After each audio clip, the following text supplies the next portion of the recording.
Hanggang ngayon ay patuloy pa rin na pinagtatalunan ang isang relikyas na sinasabing imahe raw ng ating Panginoong Hesukristo. Ito'y walang iba kundi ang Shroud of Turin. Dito sa ating channel ay tinalakay na talaga natin ang patungkol sa shroud na ito. At ilalagay ko na lang ang link sa comment section kung gusto niyo itong mapanood. Pero bakit kinakailangan natin talakayin itong muli? Ito'y dahil sa hindi matapos-tapos na pagtatalo patungkol dito. Bagaman kasi noong 1988 nang ilabas ang resulta ng carbon dating.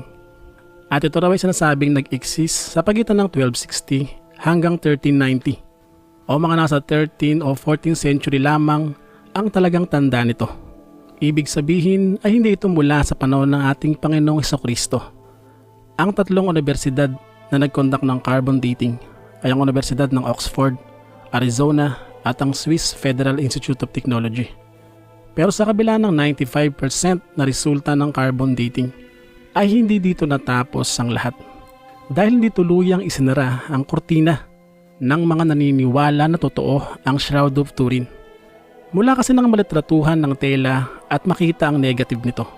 Ang imahe nga raw ng ating Panginoong Hesukristo. Isang imahe na nagdala sa pagkahati-hati ng paniniwala. May mga nagsasabing totoo raw ito. Pero may mga nagsasabi rin na fake lamang ito at isa lamang medieval art. Ang dalawang ideyang ito ay parehong hindi natitinag dahil parehas na may ginagawang pag-aaral na magkabila ang panig. Ang mga scientist na deboto ng Shroud of Turin ay walang tigil sa pag-aaral para lamang mapatunayang tunay ang imahe.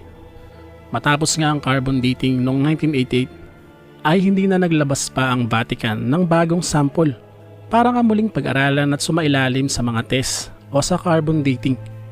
Kinakailangan daw kasing ulitin ang sinasabing proseso dahil ang sample na nagamit noong 1988 ay ang bahagi lamang ng Turin Shroud na nirepair o yung may tapal daw dahil nga ito ay nasunog. Kaya nga lang dahil nga sa hindi na nagbibigay ng sample pa ang Vatican, ang mga scientist na naniniwalang totoo ang shroud ay humingi na lamang ng sample sa STORP, ang unang team na nag-aral ng tela noong 1978 pa, at binigyan naman sila ng STORP. Kaya nga lang ay isang pirasong hibla lamang ito. Isa itong si Walter Macron sa namuno sa STORP noong 1978 at ayon sa kanya, ang tela raw ay nagtataglay ng iron oxide o masabing ipininta lamang ito. Pero sa kabila nito kahit pang ilang mga kasama niya ay tutol dito. Kaya naman napilitan na lamang itong si Macron na mag-resign sa STORP. Pero sa kabila nito ay patuloy ang kanyang pag-i-expose at sinasabing hindi raw totoo talaga ang Shroud of Turin. At sa ginagawa niya ngayon ay naparangalan pa siya. At ayun na nga, dito nga sa grupo ng STORP nakahingi ng sample ang mga scientists. At isa rito ay ang scientist na nagngangalang Fantin. At dito ay naisip nitong si Fantin na gumawa ng sarili niyang device para sukatin ng tanda ng nasabing hibla na galing nga sa Shroud of Turin. At laking gulat ng karamihan lang lumabas ang resulta ng ginawa nitong si Fantin. Dahil ang tela ay sinasabing nagmula pa noong 33 BC na napakalayo sa 13th at 14th century na carbon dating noong 1988. Kaya nga lang siyempre may tumutuligsa dito kay Fantin at sinasabing siyempre gawa niya ang makinang iyon. Kaya naman aayon sa kanya ang resulta nito. Dahil sa resulta ng eksperimentong ginawa nitong si Fantin ay muling nabuhayan ng mga mananampalataya o yung mga believer ng Shroud of Turin. At sa tingin nga nila ay totoo talaga ang shroud na ito. Sa totoo lamang ay marami pang mga kung sino-sinong scientists ang nagsilitawan at nagkaroon din ng sarili-sariling mga pag-aaral. May mga ilan na nagsasabing dugo daw talaga ang nasa tela. Kumbaga ay naglabo-labo na talaga. Mula noong 1988 nga, matapos ang carbon dating, ay bahagyang nanahimik ang issue sa Shroud of Turin. Bagaman patuloy pa nga rin itong pinag-aaralan na kung sino-sinong mga scientists nga. At hindi na carbon dating ang ginagamit nila, kanya-kanyang paraan na. Kaya naman dito sa bahaging ito ay masasabi mo hindi na yata talaga matatapos ang issue. Bakit? Ito ay dahil wala namang sumusuko sa magkabila ang panig. Patuloy sila nagtatalo at patuloy ang pag-aaral nila kung sino nga ang magiging tama. Bukod sa edad ng nasabing tela, ay isa rin sa tinitignan ay kung paano naman dumikit ang imahe ng ating Panginoong Hesus. Kung totoo nga daw ito. Ganun lang daw ba kadali iyon? Na pag ibinalot ay didikit na kagad. Para sa ibang mga scientists ay napaka-imposible raw nito. Lalo na raw kung pagmamasdan mo ang Shroud of Turin na tila napakaganda naman yata ng pagkakadikit ng imahe na animoy iginuhit talaga. Pero may sagot dyan ang mga tagapagtanggol ng Shroud of Turin. Ayon sa kanila ay nagmula raw ito sa isang malakas na enerhiya o malakas na electrical blast mula sa isang divine force na nagmula mismo sa katawan ng ating Panginoong Hesukristo. Ano ang ibig nilang sabihin? Ayon sa kanila, habang nagre-resurrect daw ang ating Panginoong Hesukristo, lumikha raw ito ng malakas na puwersa o masabi nating napakainit at dito ay naluto ang tela. At iyon ang dahilan kung bakit lumipat ang imahe ni Jesus.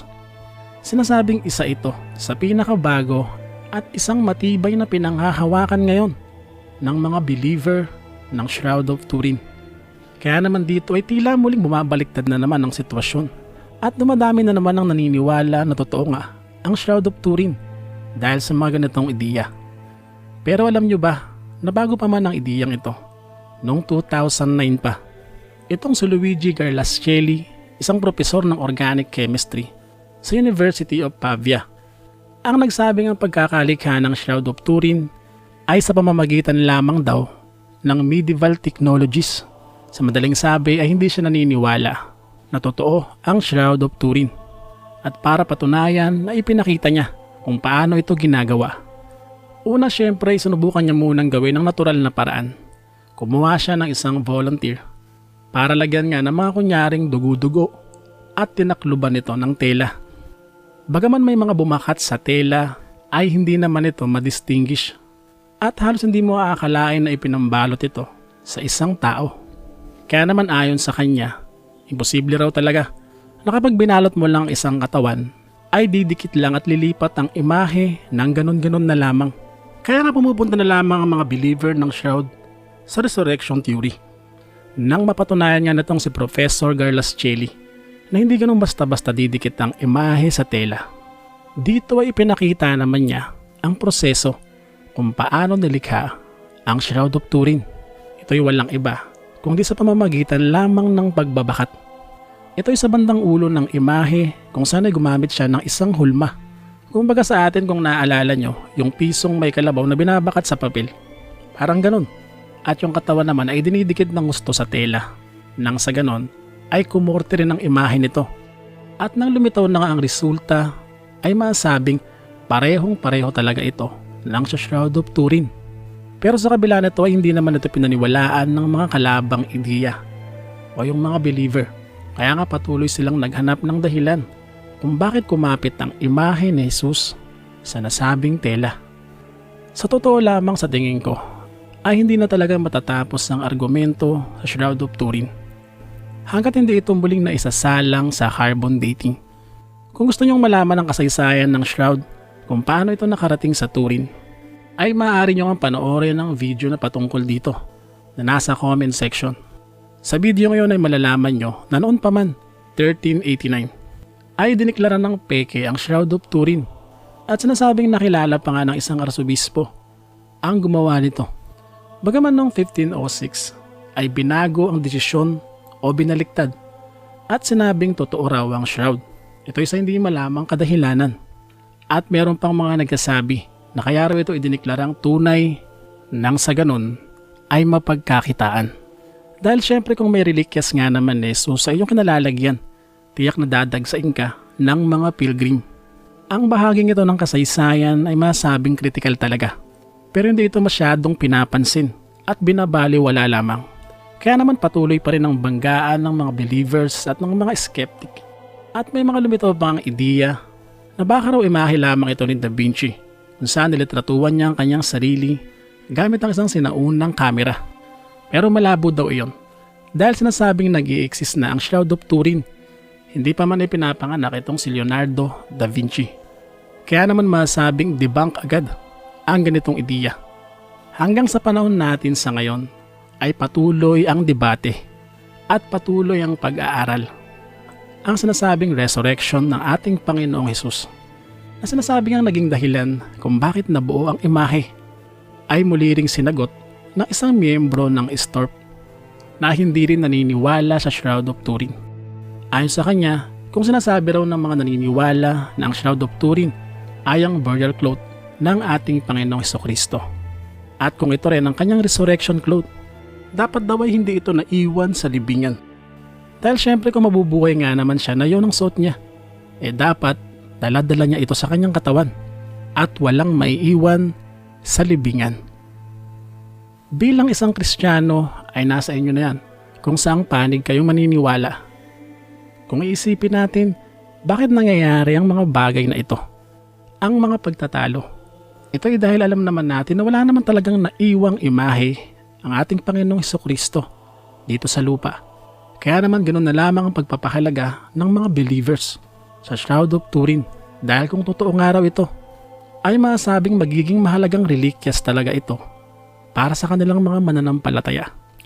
Pero syempre, sa bandang huli ay papasok pa rin dito ang usaping pananampalataya, ang banal na kasulatan, ang pagkakaroon ng mahabang buhok ng isang lalaki. Dahil kung ipinagbabawal nga naman ni Jesus ang pagkakaroon ng mahabang buhok ng isang lalaki, bakit mahaba ang buhok niya sa Shroud of Turin? Parang illogical, di ba? Ayon kasi iyon sa banal na kasulatan, at nasa atin na rin yan kung maniniwala tayo doon o hindi. Ayon sa Biblia, ay mahalay sa lalaki ang mahaba ang buhok. At isa pa, ay bakit naman natin sasambahin ng isang imahe na hindi naman natin sigurado kung totoo nga o hindi? Dahil bawal sa Biblia ang pagsamba sa larawan. Masabi natin hindi ito paggalang dahil naluluhuran natin ito at dinadasalan. Kaya naman may i-consider itong pagsamba. At mas mainam, sambahin natin ang Panginoong Hesukristo at ang Diyos sa Espiritu at sa katotohanan.